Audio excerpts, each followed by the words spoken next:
تو میرے نزدیک ایک صورت یہ ہے، آج میں تھوڑا سا اضافہ کر رہا ہوں، جو کل میں نے یہ سائیکل کا تذکرہ کیا تھا، تو ہمارے اس دنیا میں ایک سائیکل اور بھی چلتا ہے۔ جن حضرات کو جغرافیہ جو پڑھا ہوگا کہیں 9ویں 10ویں میں، وہ کچھ یاد ہو تو وہ ذرا ذہن میں تازہ کریں۔ ہماری زمین جھکی ہوئی ہے 66 درجے کے زاویے پر، جس کا نتیجہ یہ نکلتا ہے کہ جب یہ سورج کے گرد خود چکر لگاتی ہوئی سورج کے گرد چکر لگا رہی ہے، یہ زمین، یہ فضا کی رقاصہ، رقاصہ کے مانند ہے یہ زمین، یہ فضا کی رقاصہ آدم نو کے انتظار میں ہے۔ احمد ندیم قاسمی نے کبھی کوئی غزل کہی تھی، شعر بڑا پیارا ہے یہ زمین، یہ فضا کی رقاصہ آدم نو کے انتظار میں ہے، کوئی نیا آدم آئے۔ یہ آدم تو بڑا بوسیدہ ہو گیا، فرسودہ ہو گیا، بہت پستیوں میں گر گیا، اب تو کوئی اور آدم چاہیے جو ذرا بلند ہمت آدم ہو، ایک ایسا انسان آئے دنیا میں جس کے اندر عزیمت ہو، پختگی ہو۔ خیر وہ ایک شعر کے حوالے سے عرض کر رہا ہوں۔ تو سورج جو ہے وہ کبھی آپ کو معلوم ہے کہ وہ جاتا ہے خط سرطان تک، پھر وہ نیچے اترتا ہے، پھر خط استوا کو کراس کرتے ہوئے پھر جاتا ہے خط جدی تک، پھر وہ ابھرنا شروع کرتا ہے، پھر وہ ایکویٹر کو، خط استوا کو کراس کرتا ہے۔ ایک سال میں ایک سائیکل پورا ہوتا ہے، گویا کہ ایک مرتبہ وہ شمال میں جاتا ہے خط استوا سے اور خط سرطان تک پہنچ گیا، پھر اس کی وہ جنوب کی طرف ڈائریکشن شروع ہوتی ہے،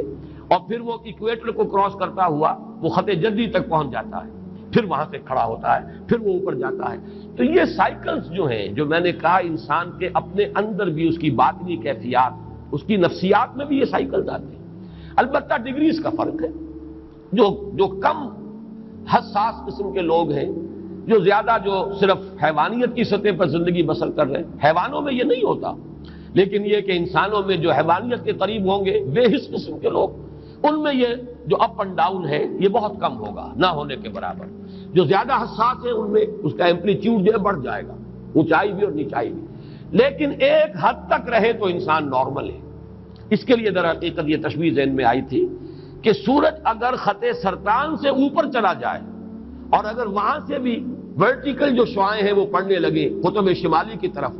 تو سمجھ لیجئے کہ دنیا ختم ہو جائے گی۔ اتنا برف پگھلے گا کہ پورا گلوب جو فلڈ ہو جائے گا، پانی سے فلڈڈ ہوگا پورا۔ اسی طریقے سے اگر نیچے اتر جائے خط جدی سے ہو تو وہی تباہی پھر آ جائے گی، اس لیے کہ وہ جو منجمد جو جنوبی ہے، بحر منجمد جنوبی، وہ اگر کہیں پگھل جائے تو پھر وہی صورت ہوگی کہ جو تو معلوم یہ ہوا کہ ایک حد تک یہ سورج کی جو سائیکل ہے، اگر یہ سرطان سے جدی تک رہے تب تو ہے عافیت اور خیریت۔ زمین پر جو یہ حیات دنیاوی ہے، حیات زمینی، اس کا سلسلہ قائم رہ سکتا ہے۔ یہ کہیں بڑھ جائے تو پھر ختم ہو جائے گا سانس۔ یہی معاملہ ہے کہ یہ اپ اینڈ ڈاؤن موومنٹ جو ہے انسان کی باطنی کیفیات کی، ایک حد تک رہے تو یہ انسان نارمل ہے، ایک حد سے بڑھ جائے تو اسی کو ہم کہتے ہیں کہ اب یہ توازن ذہنی قائم نہیں رہا۔ اسی کو جیسا میں نے کل عرض کیا تھا مینیک اور ڈپریسو سائیکوسس کہا جاتا ہے۔ کبھی ایکسائٹیشن ہے، پھر اس میں ایک طرح سے فوکس ہو جاتا ہے کسی بات کا، آدمی کو دھن سوار ہو جاتی ہے، بس اسی میں وہ لگ جاتا ہے، اور پوری قوتیں، حرکت، محنت، بھاگ دوڑ، معلوم ہوتا ہے جیسے کہ اس کے جسم میں کبھی کوئی عارضہ تھا ہی نہیں۔ جب ڈپریشن میں آتا ہے تو پھر معلوم ہوتا ہے جان ہی نہیں ہے، اس کے اندر ہمت ہی نہیں ہے، بیٹھا ہوا ہے، بلکہ اس ڈپریشن کی کیفیت کے اندر جو ہے سوسائڈ کی ٹینڈنسی ہوتی ہے بالعموم۔